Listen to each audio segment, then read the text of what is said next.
ان هؤلاء جنرالات الحركه، هؤلاء الذين يمسكون. لا انا اتحفظ الحقيقه بقوه على هذه التسميه. يا اخي صالح، المشكله ماهوش في الرؤساء، المشكله ماهوش في النخب، المشكله في الشعوب. لإعادة المظاهرات اللي قاموا بها الحراك في الجزائر. الحراك الآن على قدم وساق. السلام عليكم، مرحبا بكم في القناة ديالكم انستونت نيوز اتش تي. اليوم جبنا لكم فيديو فيه نقاش تونسي جزائري في برلمان صالح الازرق اللي دخلوا فيه بعض التدخلات التونسية اللي كانت في محلها، يعني ضد النظام كابراني وكيفاش كانه كيتدخل في الشؤون التونسية. ونخليكم مع الفيديو وفرجة ممتعة. تفضل.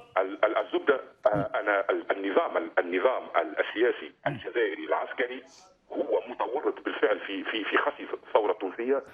يعني كل الكلام اللي قلته في البدايه راح في شربة مي. طيب النظام في الجزائر متورط في ارباك الديمقراطيه في تونس، هكذا تقول؟ في افشالها اصلا، واكبر دليل وانا ساذهب الى اكثر من هذا ومعلومات مؤكده. الارهاب الشعبي، هذه الحنفيه التي تفتح، الصنبوره التي تفتح عندما يريدونها وتغلق عندما يريدونها. لما لم تاتي من ليبيا؟ السلاح في ليبيا يعني كان كالحلوى، يعني لما جاء من الحدود الجزائريه، لان للنظام المخابرات الجزائريه العسكريه مع الدوله العميقه في تونس، مع فرنسا، مع السعوديه، مع الامارات، مع ضخ الاموال، مع اعلام المواخير، كل هذا صب في الجزائر.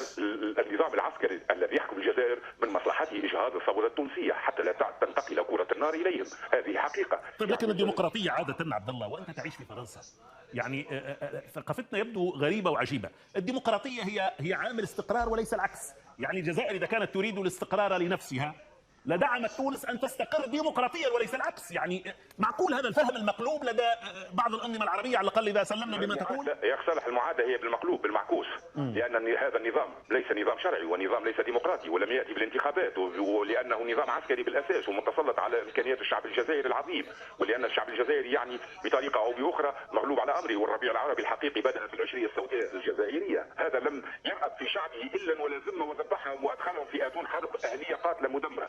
اعتقد ان هؤلاء جنرالات الحركه، هؤلاء الذين يمسكون. لا انا اتحفظ الحقيقه بقوه على هذه التسميه عبد الله، لكن دعنا يكون خطاب يعني انتقد كما تشاء ولكن خطاب راقي. الجزائر الان عندما تنسق مع ايطاليا لاستقرار تونس، يا سيدي دعنا نسلم بحسن النوايا. لماذا اسمح لي اكمل السؤال فقط، لماذا البعض يتحسس من ذلك؟ هذا ما يريد للبله، هذه سياسه سوقان التخدير، هذه تساق الى البله. ما نحن نعرف الحقيقه، الجزائر وايطاليا وفرنسا المتصاعده واسرائيل وكل هؤلاء الحرب يا صالح، الحرب هي على ما يسمونه بين معقفين بتيار الاسلام السياسي. لا يريدون التجربه التركيه الاردوغانيه ان تنجح في اي دوله من الدول العربيه، لان يعرف هؤلاء تقاطع مصالح. يا صالح بكلمه واحده، الجزائر اذا لا تريد انجاح. ركز معي، الجزائر لو أرادت لاستطاعت أن تنجح حوار داخلي تونسي وأن تساعد التونسيين في العودة إلى المسار الديمقراطي والذهاب إلى انتخابات مبكرة رئاسية تشريعية. الجزائر برأيك لا تريد ذلك؟ العكس صحيح، الجزائر تريد خفي الثورة التونسية وتريد إعادة بلورة في شكل جديد بوجوه جديدة ومقرية صعيد الأصل على الدجال، مجرد ترمبلان مرحلة وسيأتي. أنا أقول لك أن وزير الفلاحة هذا المتفقد العام للقوات ربما قد يكون هو الرئيس القادم لتونس. شكرا لك عبد الله من فرنسا، أشكرك. سعاد من تونس، تفضل. السلام عليكم ورحمه الله وبركاته. وعليك السلام. كيف ينظر التونسيون الى الجار الجزائري وربما دوره في تونس؟ والله النظره تحزننا، النظره اللي تظهرنا بها الجزائر حزننا. انت كي تغزل الاخ صالح اللقطه اللي عائلات تدخل الجزائر، تجيب زيت طبيعي، زيت نباتي، وتجيب زبده حاجه ماكله للعباد، الناس العاديين يتحطوا في السجون 5 سنوات. 5 سنوات عليه يهبطوا من الحافلات، عائلات تتحكم عليها ب5 سنوات. عليه على الزيت النباتي. يا اخ صالح، المشكله ماهوش في الرؤساء، المشكله ماهوش في النخب، المشكله في الشعوب. الشعوب اذا احنا رضينا لرواحنا هكا نستاهلوا اكثر من هكا. طيب سعاد، حتى نعود لموضوعنا والدور الجزائري. انت ترين ان الدور الجزائري ليس محمودا في تونس؟ اكيد. لماذا؟ اكيد خاطر احنا نخرجون كاخوان، نحزونهم الشق وهم يخرجون يحتقرونا برشا. معقوله؟ يحتقرون. نعم يحتقرني، كيشد عائلات بسيطه يحطها في السجن 5 سنوات. حقرني. لا نتحدث على السياسه. لا دعينا موضوع المعتقلين والمساجين تناولناه سابقا، ولكن الان هناك حديث عن تنسيق جزائري ايطالي يتعلق باستقرار تونس. هذا الامر لا يطمئنك انت كمواطنه؟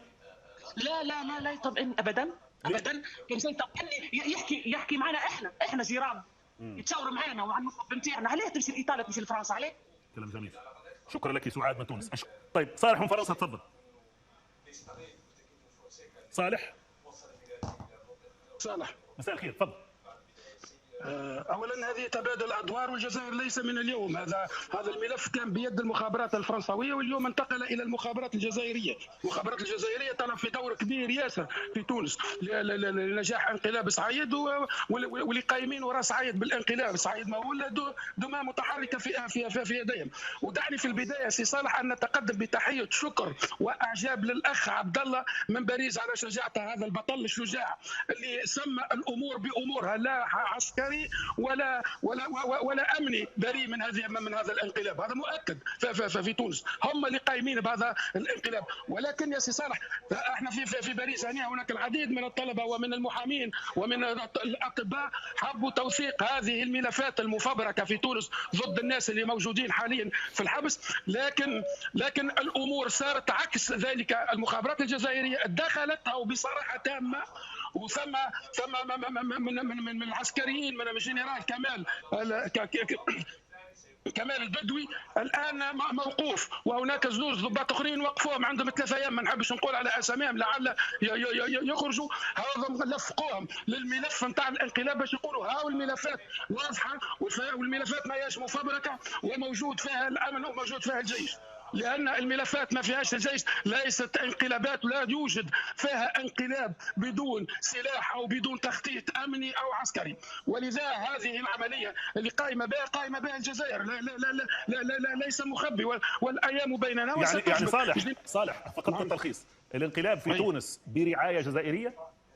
برعاية لا، تبادلة الادوار كانت قائمه به مصر، وهناك ضباط مصريين كانوا في تونس، واللي قائمه بالانقلاب هي الامارات اكثر حتى من السعوديه. ولكن تبادل الادوار. هذا الملف من المخابرات الفرنسويه انتقل حاليا الى المخابرات الجزائريه. الجزائر هي اللي قائمه توا بالدور. طيب عندما يقال بانه هناك تنسيق ايطالي جزائري بشان الاستقرار في تونس، ماذا يعني لك ذلك؟ فسر لي.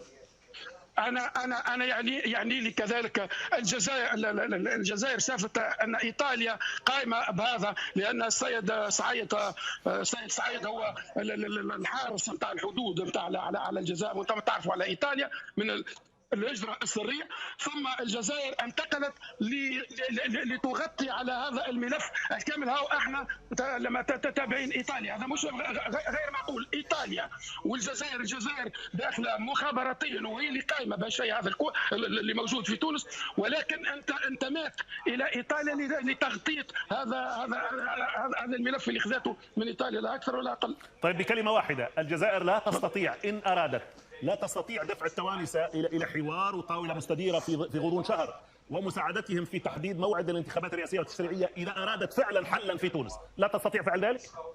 الجزائر مستحيل باش تتداخل في هذا بالامر هذا، لان هناك العديد في باريس لنا من المسؤولين من القبائل ومن الجزائريين لتحضير وتوحيد الصفوف لاعاده المظاهرات اللي قاموا بها الحراك في الجزائر. الحراك الان على قدم وساق، واجتماعات قائمه ليليا كل يوم فهنا في الجزائر في باريس في باريس لان الحراك قاعد يحضر. الجزائر ما يساعدهاش باش تتدخل وتصلح ما بين التوانسه، وغدو الحي يدور عليها الحراك. شكرا لك، اشكرك صالح من فرنسا. عبد الله من فرنسا. صالح يا هلا بك. اهلا وسهلا. انا ربما سوف ابدا مما انتهى اليه الاخ اللي قبلي. هي انت قلت الجزائر تحب تتدخل. هي ما تحبش تتدخل الجزائر، خاطر هو مش في صالحها ان تتدخل. هي تحب يعني تونس تكون دوله يعني مسنوده بالامن الى اخره، لا اكثر ولا اقل. هي ما تحبش العدوى تعدى لها غدوه تولي لها مظاهرات ولا في الجزائر. هم يعتبروا هذاك من مصلحتهم ان يقعد سعيد وتقعد تونس في حاله يرثى لها الى اخره. هكاك قاعدين يعطونا بالجسم هذاك باش ولكن يعني يا عبد الله، يعني انا استمع اليك لكن لا اجد ما يدعم كلامك. يعني اعطيني ما يؤكد هذا الكلام. يا اخي يا اخي تو وقت اللي هم يدعموا منقلب والنتائج نتاع الانتخابات 8 فاصل ويبدل الدستور ويقعد في البلاد وعلى اي اساس هذا هم يقول لك احنا هو انتخب على اساس الدستور اللي قبله ولا من المفروض انه الدستور الجديد هذا يمشي للانتخابات باش ياخذ يعني العهده على الدستور الجديد نتاعو. يعني باي اساس هو تو قاعد في حاجه يعتبرها هو ما عادش موجوده، يعني حتى هو اصلا ما عادش موجود، وهم يقول لك لا جابته الانتخابات واحنا ما ندخلوش في الشؤون الداخليه. يدخلوا صباحا ومساء. شكرا لك عبد الله، اشكرك عبد الله من فرنسا. ساعود المزيد من المشاركات ولكن اود ان اشرك بعض المشاركات عن طريق الواتساب حتى لا نظلم احد. عبد المؤمن يقول النظام الجزائري من حقه ان يتدخل في الشؤون الداخليه لتونس ما دام يدفع للنظام التونسي الاموال، هكذا يقول عبد المؤمن. عبد العالي من المغرب يقول لم يجد هذا الدكتاتور من يضع له حد، انه اتلف تونس ومؤسساتها وزج بكل من يعارضه في السجن، والشعب لا يجد حتى السميد والخبز والسكر والحليب. والله لم ارضى ان اكون رئيسا وشعبي لا يجد ما ياكل. هذا يقوله عبد العالي طبعا من المغرب. هذا هو الفيديو ديالنا ديال اليوم، ان شاء الله انه يكون عجبكم وشفتوا التدخلات التونسيه. الا ما كنتيش مشترك حاول انك تشترك باش ديما توصل بالجديد. الا ما درتيش الاعجاب دير الاعجاب باش ديما تدفع القناه يعني تمشي لقدام. ان شاء الله نجيبوا لكم الجديد دائما. إن أعجبك الفيديو لا تنسى الإعجاب والاشتراك في القناة.